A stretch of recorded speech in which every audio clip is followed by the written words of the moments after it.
So because I watch all these movies all the time, everybody always assumes I've seen every movie ever made. I have not. People always come up to me and they're like, hey, you remember this 80s movie with this gang that like was living in New York and they all had red coats and blah? And I'm like, no, I have not seen every movie ever made. But you know what movie everybody always comes up to me and asks about? They're always like, Scott, do you remember a movie that had this giant ass sea turtle floating around in the sea and then like a mermaid girl? And I'm like, hell yeah, 1978, the Bermuda Depths. I watched that shit on TV when that first came on when I was like 9 years old, and it was awesome. It's produced by Rankin-Bass, the people who do like the Year Without a Santa Claus and stuff like that, Mad Monster Party. So these guys are geniuses. And this was a made-for-TV movie. I don't remember what channel. I think it was on ABC or CB. You know, one of those damn networks. Back when like you didn't have like a trillion channels and you basically just watched. I remember sitting there frickin' every night waiting. I would see the previews. Giant sea turtle floating through the sea and then crazy mermaid girl swimming around there. And you were just like, man, this is going to be the greatest movie ever. It's got a giant ass Godzilla-sized sea turtle that's tipping over boats and stuff like that.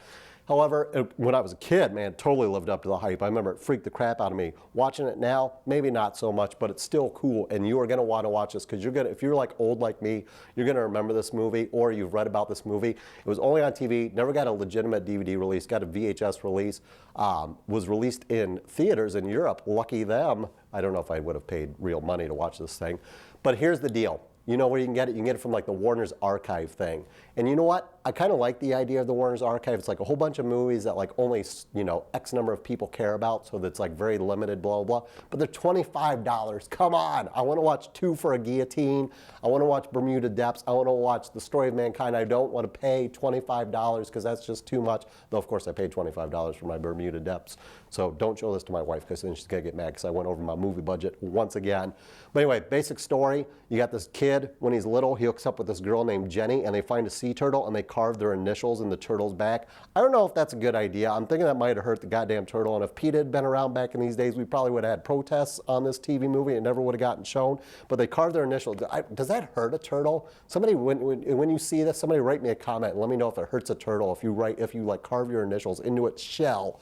So years later, the girl disappears. He never sees her again. And then he's older and he comes back and he's hanging out with Burl Ives, who was like the voice of the snowman on those Santa Claus shows. So Rankin-Bass all kept their little group of people together. Burl Ives is like the scientist. And Carl Weathers, who wears these like frickin' half shirts, like 1978. They're like up to here. They're like just below his nipples. And it's the most ridiculous thing. And the dude wears like all white. He's got white pants and this little white half shirt and this white cap. And it just looks ridiculous. But he's Burl Ives' student. And they're like, you know, out tracking these gigantic sea animals and stuff, and it's like they find this big like flipper track that's like 20 feet wide on the beach and stuff like that, so they know there's something big out there. And Burl Ives doesn't want to mess with nature, even though he does later. He shows up in a helicopter and bad things happen. And Carl Weathers is out on the boat with just him and the one, you know, the kid that grew up that was hanging out with the mermaid, or actually it's not a mermaid, she's like the spirit girl who like sold her soul for eternal youth or something, and her eyes glow when you run into her, and she follows the turtle around. And then you get the awesome end scene with the giant turtle swimming away with the initials on the back. I'm not spoiling anything because if you haven't seen it, you're not going to watch it anyway. If you've already seen it, you remember these scenes like they're stuck in your head like it was yesterday. You know who she is? Oh, we all know her. She's been with us a long time. Some see her as a little girl. Others as a young woman. There are even those who say they've seen her swim like a serpent.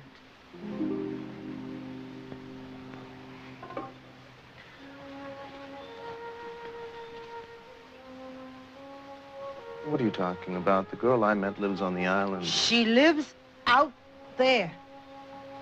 You mean she lives on another island? Oh, no.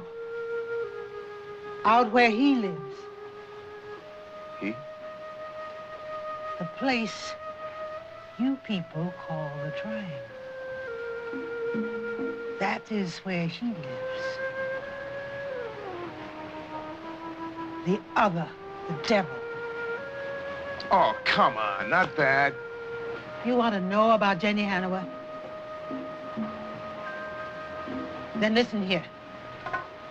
I'll tell you exactly what my great-grandmama told me way back.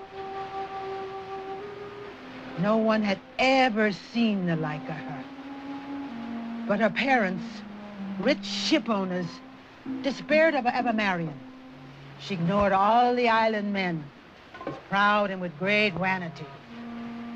And it was said, loved herself too much to ever marry with any fella. Then one day, a handsome young man came from the mainland. He was rich and fell immediately in love with her. His courting was ardent and he gave her fine gifts.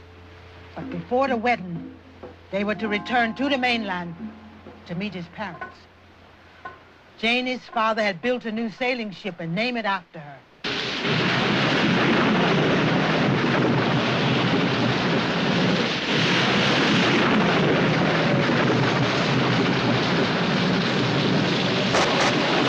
No one knows why. But Jenny was returning a month later, alone on her father's ship. Passing over that place in the ocean where he dwells, a great sea rose up.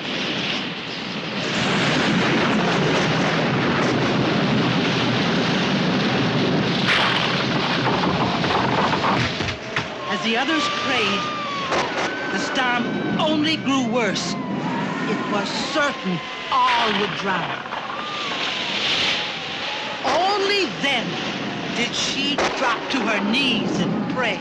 But her prayers were directed to him, the one below. She begged, saying that she was too young and beautiful to die. Let the rest drown.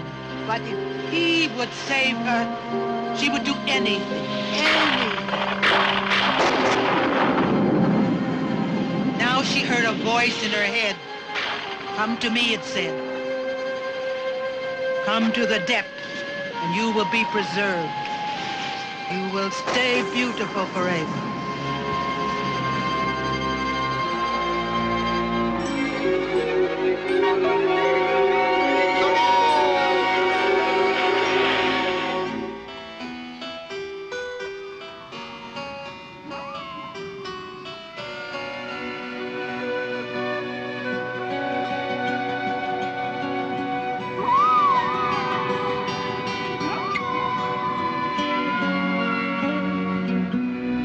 Why she's cursed. Swims under the sea forever.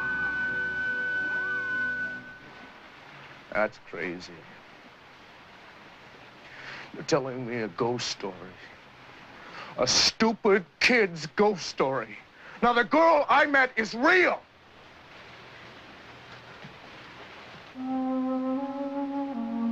Beware, boy! It is said that she only appears before drowning men.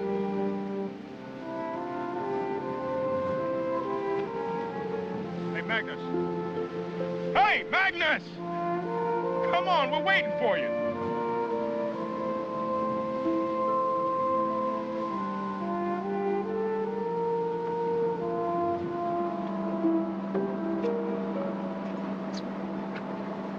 Hey, you missed it. You should have been with us, kid. Those were the damnedest set of friends I've ever seen. They were damn enormous. But what were they? There's no way of knowing until we see one.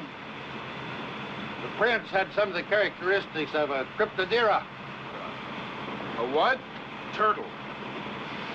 From prehistoric times, it was kind of a seagoing turtle. Oh man, it's awesome. And you made for TV, but don't let that fool you. The only bad thing is like once you get into the special effects, the turtle's kind of cool, but like when it's tipping over the boat, it's like obviously like little miniatures that makes like Godzilla miniatures look like frickin', you know, modern CGI stuff like Avatar. But you want to watch this. Though the one thing I do have to say, if you're going to put Warner's Archives out, you got to put the movie with the mud monster. If you watch this movie, you remember the mud monster movie that was like a golem and he just yelled all the time and he got his arm cut off in a door and it showed about the same time as it. Put that out on DVD because I have a really bad copy that I got forever ago at like some trade show or something and the sound's really bad and I need a new one.